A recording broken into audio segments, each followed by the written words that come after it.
Let me start off by saying that I don't know what I'm looking for in this post. Perhaps I want someone knowledgeable to explain to me why someone would cheat 3 months before their wedding with an absolute loser. I just figured it was a good place to lay out the full story and get it off my chest. 6 months ago, I walked in on my fiance in bed with my friend's brother 3 months before our wedding. My fiance, 24 female, and I, 28 male, have been together for nearly 6 years. D Day was 3 months before our wedding. Few months before D Day, my fiance lost her job.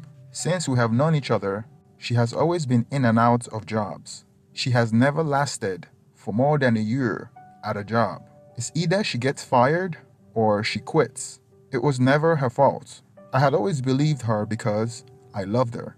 When you love someone, you tend to believe in them, and your level of acceptance of their BS increase. I employed her to work for me on a part-time basis because I owned a shop. It didn't take long before I found out why she couldn't keep a job. She's always late, always makes excuses, and never disciplined enough to finish a task. She rather talk and socialize than work. But despite that, I looked past her flaws because I loved her. She was my first love, first kiss, first everything. We had grown so much together through these last 6 years. Although things have been rocky sometimes, I truly believed she was whom I wanted to spend the rest of my life with. I couldn't, and still can't, even fathom somebody else in my life. But she left me with no choice. 3 weeks before D-Day, we had our wedding shower. It was anxious, stressful, and etc. But we really did have a great time and appreciated all the families and friends that came to show their support. It was our first event leading up to the May wedding and made things feel much more like a reality. During that period, we have been visiting my best friend's house often, and his brother recently moved in with him. My fiance became friends with him. He's 21 years old. Let's call him Brandon. Brandon is the younger brother of my best friend. So, although some people are very skeptical about their partner having friends of the opposite gender, I justified it. Brandon lived with his brother in a two-bedroom house. He is unemployed, so his brother was allowing him to stay at his house since he had space available, and Brandon didn't want to continue to live with their mother. Brandon is super quiet, shy, and socially awkward. The excuse she would use to justify hanging out with him was that she wanted to help him out of his shell, as my fiance was a social butterfly.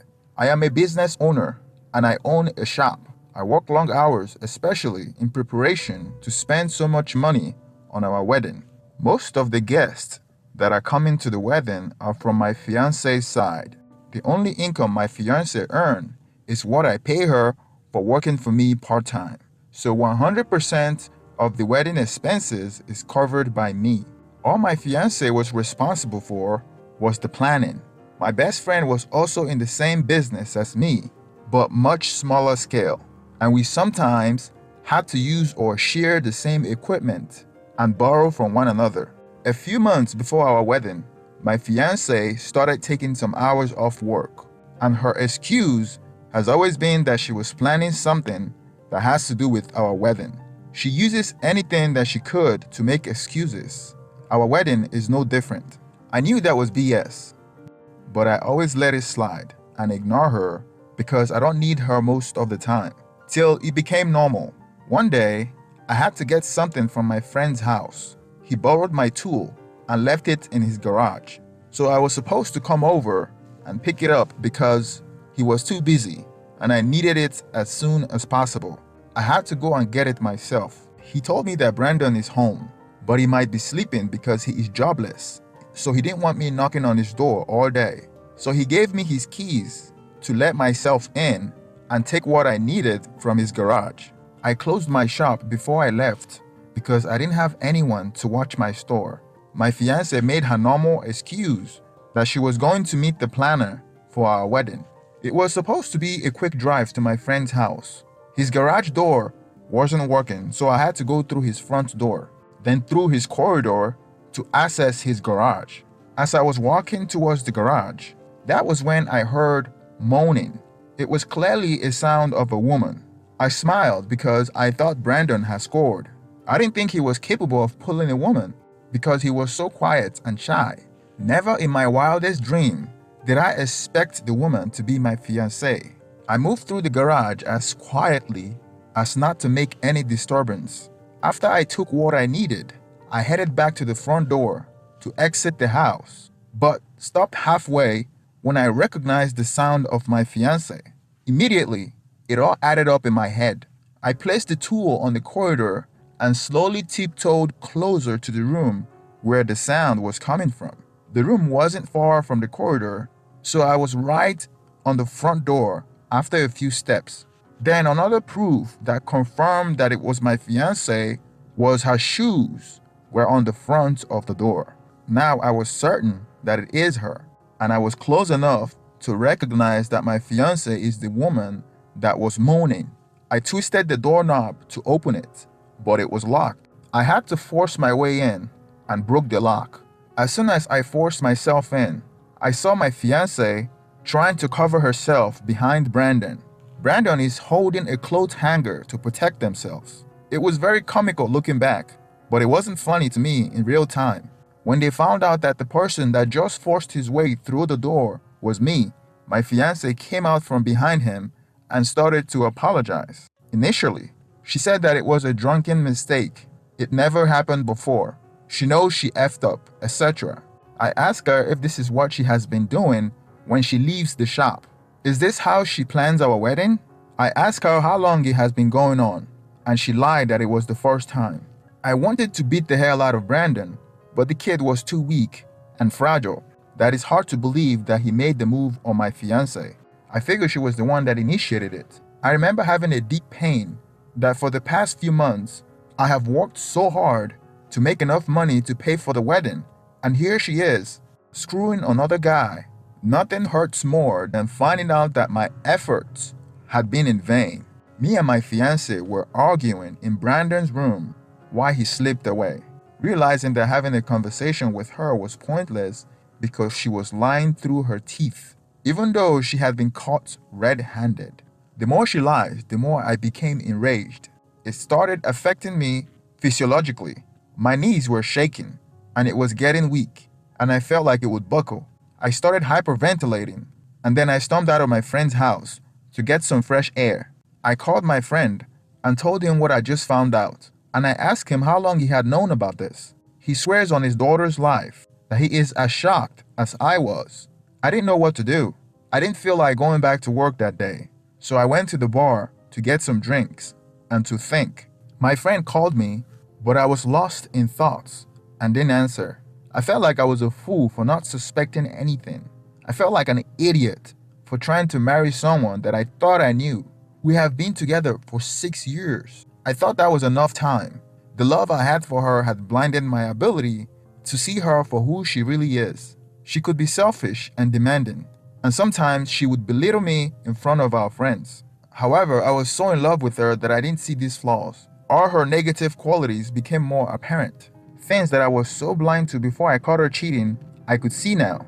I had convinced myself that her jumping from job to job is because her managers wanted to have excess with her, and when she refuses, they fire her. That was one of the many excuses she gave me, and I believed it because I loved her. The days following, she tried to convince me that we didn't have to cancel the wedding, and that she would never speak to him again. She said that I am whom she wanted to be with, and that she did this because I wasn't giving her words of affirmation and affection she desired, and that I was always working. I told her someone has to work around here, and I was working for us to have a wedding, and Brandon was always available because he's unemployed.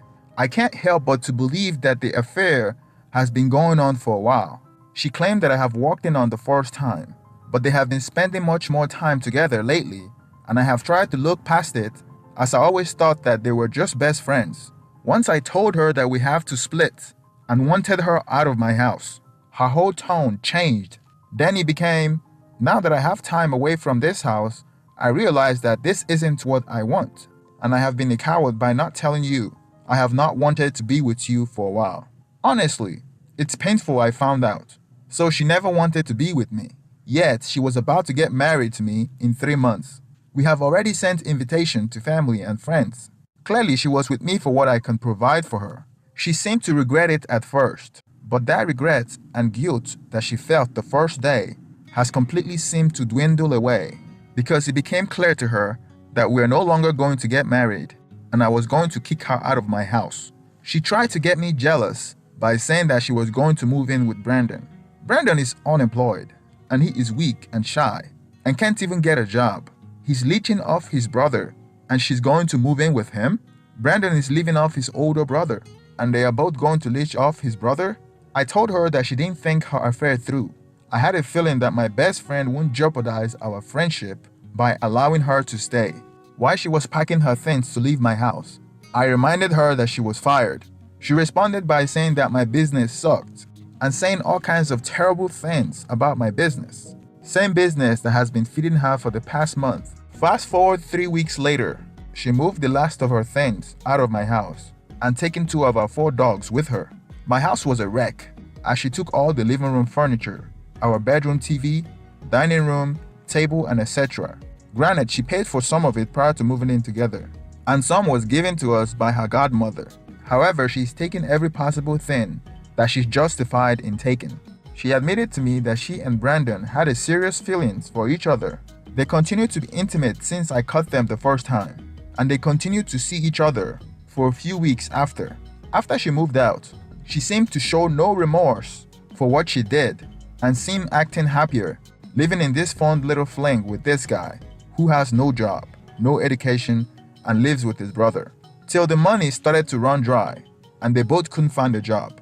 I gave her everything that she could possibly need. I took care of her and taken a parental type role, which I think had slowly deteriorated our love and affection. However, the love I've had for her was a sad tale, best forgotten. She's diagnosed with severe bipolar and struggles heavily with depression and anxiety. I have done my best to help her mental state in the last 6 years that I believed it has negatively affected my own. But that was just one of the sacrifices I made because I love her so deeply. 4 weeks after we broke up, she tried to move in with Brandon. When Brandon started sneaking her in behind my best friend's back, he kicked both of them out of his house, and Brandon moved in with his mother. It took about 2 months for the affair fog to come off her eyes. Then she realized that she had made a mistake. She called me and apologized, but I felt like my trust had been betrayed, and I needed time to process my emotion. She's only regretting because she now had to move back in with her parents and start looking for a job. I was devastated when I caught her cheating. The wedding cancellation affected her more because most of the invitation was sent to her family members. She tried to make up lies on why we broke up and how we were both cheating on each other.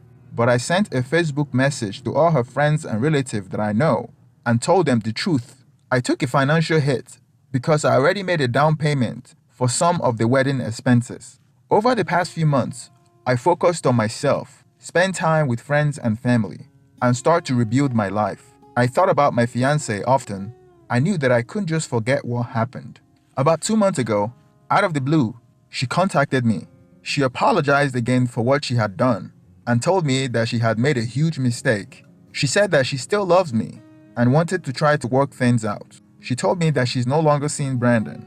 She told me that we will start slowly again so she can build my trust, and that this time things will be different and she will do whatever I ask of her to fix our relationship. I responded to her that I have moved on and there is no going back from the betrayal that she put me through. She stopped contacting me when she found out that I was dating another girl. Again, I don't know what I'm looking for in this post. I just needed a place to write out my feelings. Please don't forget to like and subscribe. Please hit the thumbs up so YouTube will recommend my videos. Thank you very much and have a good day.